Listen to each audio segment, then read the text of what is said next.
ভাৰত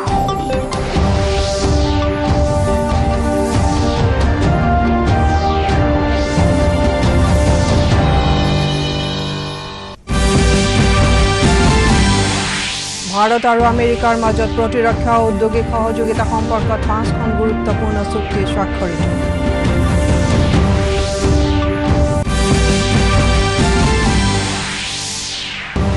দুৰ্নীতি নিৰ্মূলকৰণত সদা সতৰ্ক থাকিবলৈ প্ৰধানমন্ত্ৰী নৰেন্দ্ৰ মোদীৰ আহ্বান।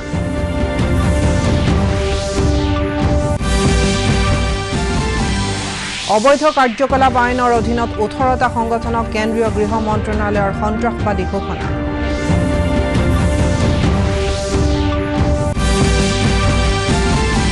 দেশত কোভিড-19 আৰোগ্যৰ হাৰ 90.62%, অসমতো আৰোগ্যৰ হাৰ ক্ৰমাগতভাৱে বৃদ্ধি।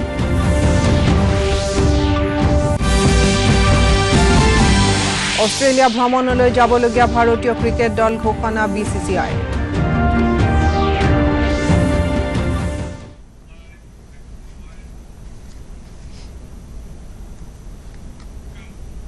নমস্কাৰ, এতিয়া বিতং বাতৰি। ভাৰত আৰু আমেৰিকা যুক্তৰাষ্ট্ৰৰ মাজত আজি প্ৰতিৰক্ষা ঔদ্যোগিক সহযোগিতা বিষয়ত দুয়োখন ৰাষ্ট্ৰৰ মাজত 5খন গুৰুত্বপূৰ্ণ চুক্তি স্বাক্ষৰিত হয়।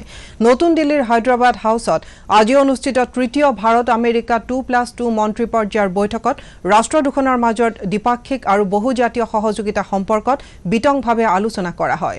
প্ৰতিৰক্ষা মন্ত্ৰী ৰাজনাথ সিং আৰু বৈদেশিক পৰিক্ৰমা মন্ত্ৰী ডক্টৰ H. জয়শংকৰে ভাৰতক প্ৰতিনিধিত্ব কৰা এই বৈঠকত আমেৰিকা যুক্তৰাষ্ট্ৰৰ বৈদেশিক সচিব মাইক পম্পিঅ আৰু প্ৰতিৰক্ষা সচিব মাৰ্ক আসপাৰে আমেৰিকা যুক্তৰাষ্ট্ৰক প্ৰতিনিধিত্ব কৰে। বৈঠকৰ অন্তত প্ৰতিৰক্ষা মন্ত্ৰী ৰাজনাথ সিঙে সাংবাদিকৰ আগত প্ৰকাশ কৰে যে বৈঠকত ভাৰতীয় প্ৰতিৰক্ষা উদ্যোগৰ সামৰ্থ্যৰ বিষয়সমূহ প্ৰতিফলিত কৰা হয়। বৈঠকত হোৱা আলোচনাৰ ভিত্তিত ভাৰত আৰু আমেৰিকাৰ মাজত প্ৰতিৰক্ষা উদ্যোগৰ ভিত্তি বিনিময় আৰু সহযোগিতা চুক্তি স্বাক্ষৰ কৰা হয় আৰু এয়া দুয়োখন ৰাষ্ট্ৰৰ বাবে বৈশিষ্ট্যপূৰ্ণ বুলি বিবেচিত হৈছে। তেওঁ কয় যে বৈঠকত দুয়োখন ৰাষ্ট্ৰৰ তৰফৰ পৰা ভাৰতৰ চুবুৰীয়া ৰাষ্ট্ৰকে ধৰি তৃতীয় বিশ্বত সম্ভাৱ্য সামৰ্থ্য নিৰ্মাণ আৰু অন্যান্য যুটীয়া সহযোগিতামূলক কাম কাজৰ সম্ভাৱনাসমূহ উদ্ভাৱনৰ দিশত গুৰুত্ব দিয়া হৈছে। ৰাজনাথ সিঙে কয় যে বৈঠকত ভাৰত প্ৰশান্ত মহাসাগৰীয় অঞ্চলৰ নিৰাপত্তা পৰিস্থিতি সম্পৰ্কে আলোচনা কৰা হয় আৰু আন্তৰ্জাতিক নীতি নিয়মৰ অধীনত ভৌগোলিক অখণ্ডতা আৰু সাৰ্বভৌমত্ব ৰক্ষাৰ ক্ষেত্ৰত দুয়োখন ৰাষ্ট্ৰই সহযোগিতাৰে কাম কৰাত গুৰুত্ব দিয়া হয়। বৈঠকত মুকলি ভাষণ প্ৰদান কৰি বৈদেশিক পৰিক্ৰমা মন্ত্ৰী ডক্টৰ S. জয়শংকৰে কয় যে ভাৰত আৰু আমেৰিকা যুক্তৰাষ্ট্ৰই একেলগে আঞ্চলিক আৰু বিশ্বায়তনিক প্ৰত্যাহ্বানসমূহৰ ক্ষেত্ৰত থকা প্ৰকৃত পাৰ্থক্যসমূহ আঁতৰাই ভৌগোলিক অখণ্ডতা ৰক্ষাৰ লগতে সন্ত্ৰাসবাদৰ বিৰুদ্ধে ব্যৱস্থা গ্ৰহণ আৰু সম্পদ নিশ্চিত কৰাত গুৰুত্ব আৰোপ কৰিব লাগিব।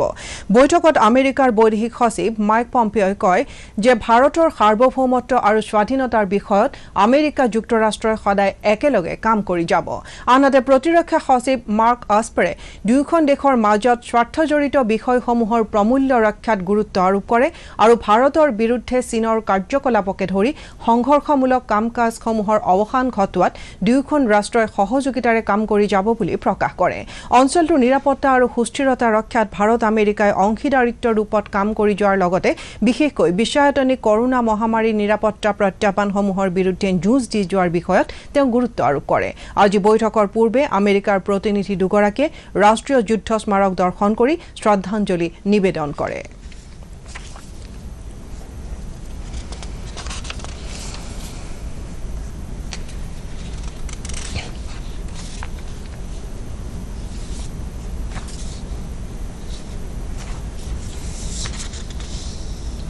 প্ৰধানমন্ত্ৰী নৰেন্দ্ৰ মোদীয়ে দুৰ্নীতিৰ বিৰুদ্ধে সদা সতৰ্ক হৈ থাকিবলৈ সকলোৰে প্ৰতি আহ্বান জনাইছে।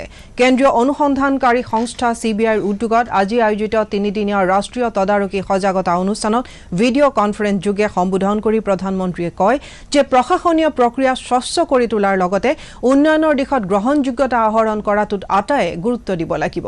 তেওঁ কয় যে বছৰ বছৰ ধৰি দেশত চলি অহা দুৰ্নীতি, অৰ্থনৈতিক অপৰাধ, ড্ৰাগছ, সন্ত্ৰাসবাদ আৰু সন্ত্ৰাসবাদৰ বাবে পুঁজি সংগ্ৰহ আদি অনৈতিক দুষ্কাৰ্যসমূহৰ বিৰুদ্ধে যুঁজ দি দুৰ্নীতি সমূলঞ্চে নিৰ্মূল কৰাত সাম্প্ৰতিক চৰকাৰে চৰকাৰে বিশেষ গুৰুত্ব দিয়া আহিছে তেওঁ কয় যে দেশে গৌৰৱ বোধ কৰিব পাৰে যে পূৰ্বৰ দুৰ্নীতি অনীতিৰ যুগ লোপ পাইছে আৰু এতিয়া চৰকাৰে দেশত স্বচ্ছতা ৰক্ষাত গুৰুত্ব দি সফল হৈছে এতিয়া দুখীয়া লোকসকলে প্ৰত্যক্ষ বিনিময়ৰ জৰিয়তে 100% লাভ আদায় পাইছে আৰু ইয়াৰ ফলত দেশৰ 1,70,000 কোটিতকৈও অধিক টকা বিপথে যোৱাৰ পৰা ৰক্ষা হৈছে প্ৰধানমন্ত্ৰীয়ে কয় যে পুৰণি আইনসমূহ আঁতৰাই চৰকাৰে নাগৰিকৰ সুচল জীৱন ধাৰা ৰক্ষাত গুৰুত্ব দিছে जब देश एक नई दिशा में आगे बढ़ा बहुत बड़ा चैलेंज था इस माहौल को बदलना ऐसे क्या देश ऐसे ही चलेगा देश में ऐसे ही होता रहेगा इस सोच को बदलना शपथ ग्रहण के बाद इस सरकार के पहले 2-3 आदेशों में काले धन के खिलाफ कमेटी बनाने का भी फैसला शामिल था सुप्रीम कोर्ट के कहने के बावजूद इस कमेटी का गठन लटका हुआ था इस फैसले ने भ्रष्टाचार के खिलाफ सरकार का कमिटमेंट दिखा दिया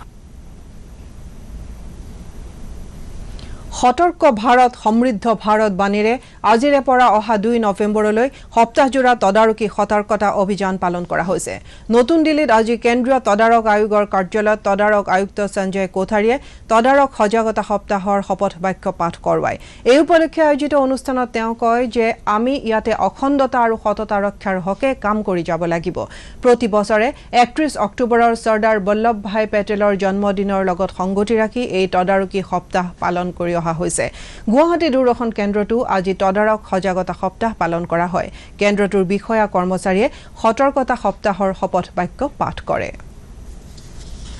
কেন্দ্ৰীয় চৰকাৰৰ গৃহ মন্ত্ৰণালয়ে অবৈধ কাৰ্যকলাপ আইনৰ অধীনত পুনৰ 18টা সংগঠনক সন্ত্ৰাসবাদী হিচাপে ঘোষণা কৰিছে মন্ত্ৰণালয়ৰ সূত্ৰত প্ৰকাশ কৰা হৈছে যে কেন্দ্ৰীয় চৰকাৰে 1967 চনৰ অবৈধ কাৰ্যকলাপ প্ৰতিৰোধ আইনৰ 2019 চনত ঘটোৱা সংশোধনীৰ অধীনত এই ব্যৱস্থা গ্ৰহণ কৰা হৈছে ৰাষ্ট্ৰীয় নিৰাপত্তা শক্তিশালী কৰাৰ বাবে কেন্দ্ৰীয় চৰকাৰে দায়বদ্ধতাৰ লগতে সন্ত্ৰাসবাদৰ বিৰুদ্ধে শূন্য সহনশীলতা নীতিত গুৰুত্ব দি এনেদৰে আৰু 18টা সংগঠনক সন্ত্ৰাসবাদী হিচাপে ঘোষণা কৰিছে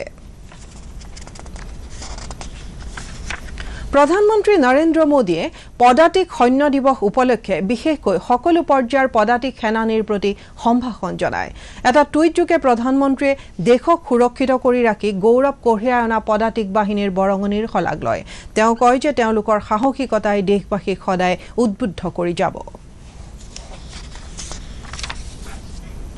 ভাৰতীয় জনতা পাৰ্টিৰ অসম প্ৰদেশে 29 অক্টোবৰৰ পৰা ডিসেম্বৰ মাহ পৰ্যন্ত দলীয় সাংগঠনিক কাৰ্যসূচী ঘোষণা কৰিছে দলৰ ৰাজ্যিক সভাপতি ৰঞ্জিত কুমাৰ দাসে আজি সাংবাদিকৰ আগত এই বিষয়ে প্ৰকাশ কৰি কয় যে 29 অক্টোবৰৰ পৰা দুদিনীয়াকৈ ধেমাজিত অন্যান্য পিছপৰা মৰ্চাৰ ৰাজ্যিক কাৰ্যনিৰ্বাহক সভা অনুষ্ঠিত হ'ব 31 অক্টোবৰত ভাৰত ৰত্ন চৰ্দাৰ বল্লভ ভাই পেটেলৰ জন্মদিনত প্ৰতিখন জিলাত একতাৰ বাবে দৌৰ কাৰ্যসূচী ৰূপায়ণ কৰা হ'ব তেওঁ লগতে গুৱাহাটীত বিধানসভাৰ প্ৰভাৰী আৰু সংযোজকসকলৰ প্ৰশিক্ষণ শিবিৰ বিধানসভা বিস্তাৰকসকলৰ প্ৰশিক্ষণ শিবিৰ মিডিয়াৰ কৰ্মশালাকে ধৰি ডিসেম্বৰ মাহ পৰ্যন্ত কেতবোৰ কাৰ্যসূচী গ্ৰহণ কৰা হৈছে বুলি উল্লেখ কৰে সম্প্ৰতি শ্ৰীমন্ত শংকৰদেৱ কলাক্ষেত্ৰত মিয়া মিউজিয়াম স্থাপনৰ প্ৰসংগত তেওঁ কয় যে জগত গুৰুজনাৰ সৃষ্টি জ্যোতি পৰিব পৰা কোনো কাম এই চৰকাৰে নকৰে 28000 বুথত যদি আমি 10টাকৈ যদি আমি কৰো তেতিয়াহলে 2,80,000 আমি পদুম ফুল অংকন কৰাৰ সিদ্ধান্ত গ্ৰহণ কৰিছো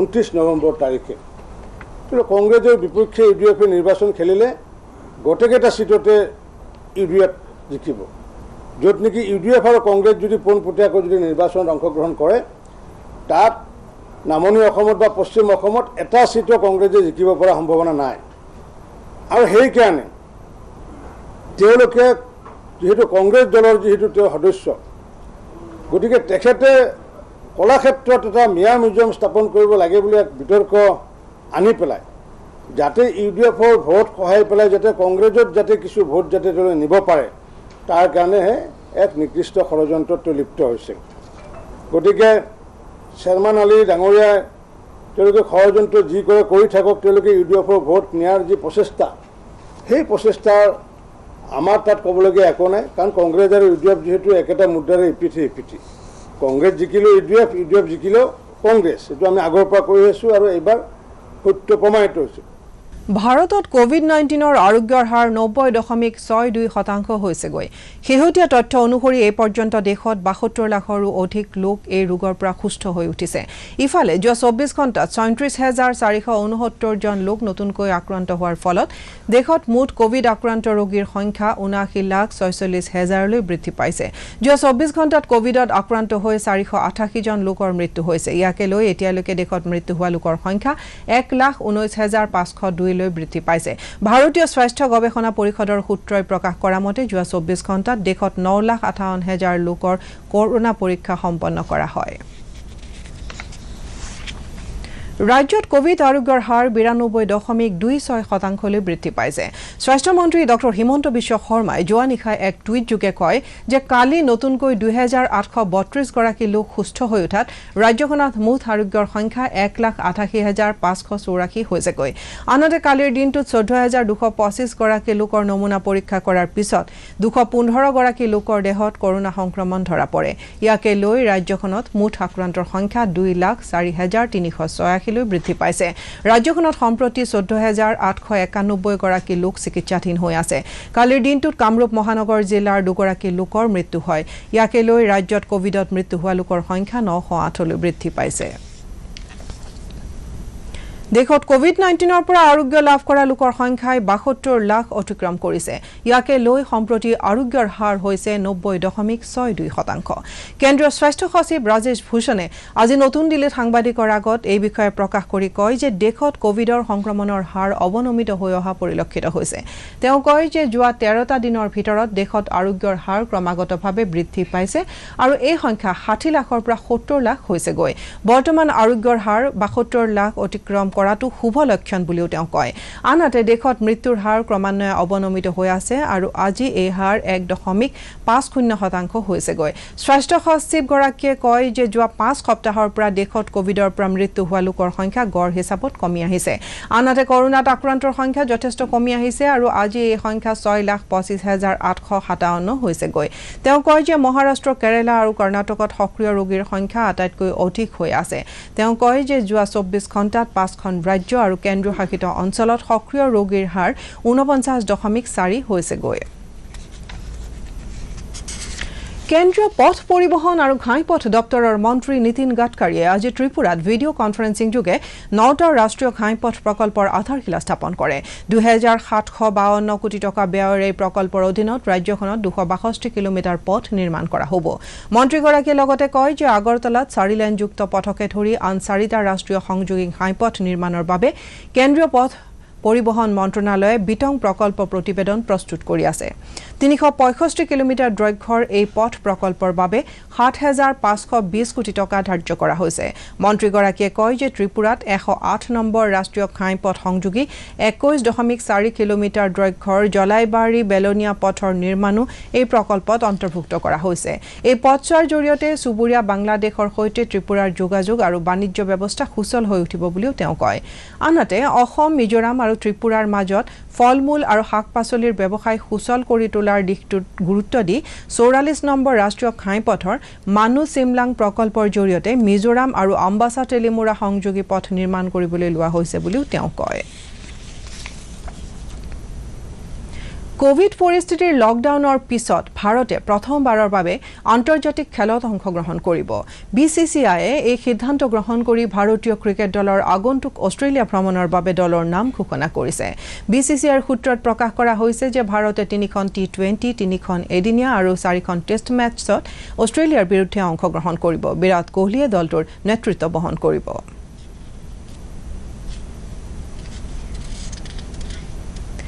নগাঁৱৰ বহৰমপুৰত আজি অসম আৰক্ষীৰ অতিৰিক্ত সঞ্চালক প্ৰধান LR বিষ্ণয়ে নৱনিৰ্মিত আৰক্ষী গৃহ এটি উদ্বোধন কৰে। তেওঁ কয় যে এই গৃহটোৰ জৰিয়তে আৰক্ষী লোকৰ এটা বহুদিনীয়া অভাৱ দূৰ হ'ব। আৰক্ষী কনিষ্টবল নিযুক্তিৰ সাক্ষাৎকাৰ সন্দৰ্ভত সাংবাদিকৰ প্ৰশ্নৰ উত্তৰত অতিৰিক্ত আৰক্ষী সঞ্চালক প্ৰধানগৰাকীয়ে কয় যে এই ক্ষেত্ৰত বিশেষ ব্যৱস্থাৰ আলোচনা চলি আছে আৰু অতি শীঘ্ৰেই কনিষ্টবল নিযুক্তিৰ সাক্ষাৎকাৰ পুনৰ অনুষ্ঠিত হ'ব। এক ভাৰত শ্ৰেষ্ঠ ভাৰত বিষয়বস্তুৰ অধীনত গুৱাহাটীৰ প্ৰেছ ইনফৰমেশ্যন ব্যুৰোৱে আজি অনুষ্ঠিত কৰা এক ৱেবিনাৰত কেইবাগৰাকীও বিশেষজ্ঞই বস্ত্ৰ আৰু ফেশ্বন উদ্যোগ আৰু আৰ্থ-সামাজিক সাংস্কৃতিক বিষয়ত আলোচনা কৰে। ৱেবিনাৰত অংশগ্ৰহণ কৰি নৃত্যগুৰু অলকানন্দ ৰয়ে কয়, এক ভাৰত শ্ৰেষ্ঠ ভাৰত বিষয়বস্তুৰ আধাৰত অসম আৰু ৰাজস্থান দুয়োখন ৰাজ্যৰ মাজত চৰ্দাৰ বল্লভ ভাই পেটেলৰ শিকনিসমূহৰ ওপৰত ভাৱ বিনিময়ত তেওঁ গুৰুত্ব আৰোপ কৰে। তেওঁ অসমৰ বিহুকে ধৰি বাগৰুম্বা, সত্ৰীয়া, ভোৰতাল, ওজাপালি আদি বিভিন্ন নৃত্য গীতৰ এক অনুপম সাংস্কৃতিক ঐতিহ্য আছে বুলি উল্লেখ কৰে। ফেশ্বন উদ্যোগী অনিতা দত্ত গুপ্তই কয় যে অসমৰ মুগা আৰু সিল্ক মেখেলা চাদৰ, শাৰীৰ লগতে অন্যান্য পোছাক উৎপাদনত ব্যৱহাৰ কৰা হৈ আহিছে। এনেদৰে বস্ত্ৰ বজাৰসমূহত স্থানীয় সংস্কৃতিৰ প্ৰতিফলন ঘটোৱাটো উল্লেখযোগ্য বুলি বিবেচিত হৈ আহিছে বুলিও তেওঁ উল্লেখ কৰে। চিৰাঙৰ চিডলি থানাৰ অন্তৰ্গত বামুন গাঁৱৰ পৰা যোৱা নিশা আৰক্ষীয়ে চলোৱা অভিযানত লক্ষাধিক টকা মূল্যৰ চোৰাং কাঠসহ এখন নম্বৰবিহীন ট্ৰেক্টৰ জব্দ কৰা হয়। আনহাতে বাছুগাঁৱৰ পৰা চোৰাং কাঠ সৰবৰাহ কৰা এখন বলেৰো পিকআপ গাড়ীও জব্দ কৰা হয়। তদুপৰি শিল বালি কঢ়িওৱা দুখন ডাম্পাৰ গাড়ীও বন বিভাগে জব্দ কৰে। শেষ কৰাৰ আগতে প্ৰধান বাতৰিসমূহ আকৌ এবাৰ। ভাৰত আৰু আমেৰিকাৰ মাজত প্ৰতিৰক্ষা ঔদ্যোগিক সহযোগিতা সম্পৰ্কত 5খন গুৰুত্বপূৰ্ণ চুক্তি স্বাক্ষৰিত।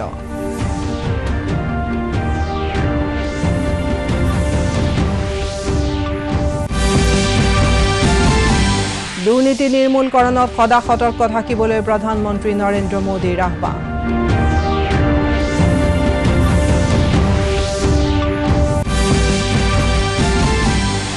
অবৈধ কাৰ্যকলাপ আইনৰ অধীনত 18টা সংগঠনক কেন্দ্ৰীয় গৃহ মন্ত্ৰণালয়ৰ সন্ত্ৰাসবাদী ঘোষণা।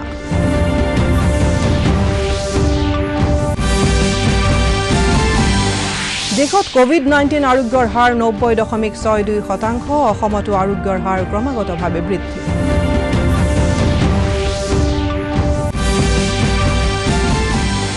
অষ্ট্ৰেলিয়া ভ্ৰমণলৈ যাবলগীয়া ভাৰতীয় ক্ৰিকেট দল ঘোষণা BCCI।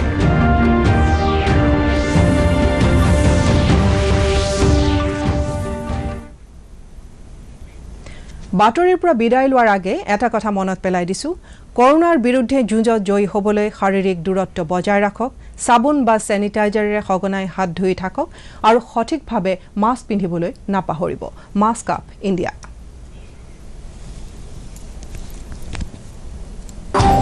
এতিয়াৰ বাতৰি ইমানেই। নমস্কাৰ।